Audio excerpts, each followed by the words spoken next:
রাজধানীর রবীন্দ্র ভবনের সন্নিকটে এক অজ্ঞাত ব্যক্তির মৃতদেহ উদ্ধার করল পশ্চিম থানার পুলিশ। জানা যায়, শনিবার সাত সকালে রাজধানীর রবীন্দ্র ভবনের সন্নিকটে চন্দন চৌধুরী নামে এক ব্যক্তির মৃতদেহ দেখতে পায় স্থানীয় মানুষজন। পরবর্তীতে স্থানীয় মানুষজন খবর পাঠায় পশ্চিম থানার পুলিশকে। পুলিশ ঘটনাস্থলে ছুটে গিয়ে মৃতদেহটি উদ্ধার করে নিয়ে যায়। মৃত ব্যক্তির বয়স আনুমানিক 60, এমনটাই জানান পশ্চিম থানার এসআই জীবন চন্দ্র দাস, এবং উনি দীর্ঘদিন ধরে অসুস্থ ছিলেন বলে জানান তিনি।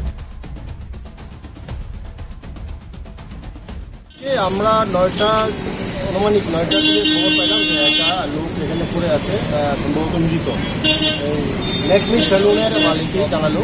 তো উনি বললেন যে ওর লোকটা এখানে প্রায় ঘুমাতো, মন্দিরের সামনে ভিক্ষা বাণিজ্য করতো, থাকতো, এইভাবে চলতো, প্রায় সময় এখানে ঘুমাতো। তো আমরা আসলাম, আসে তার ব্যাগকে সার্চ করে দেখলাম একটা মেডিকেল টেস্ট পাওয়া গেছে, নাম শুধু চন্দন চৌধুরী, মোবাইল নাম্বার বা তার অ্যাড্রেস কোথাও পাওয়া যায়।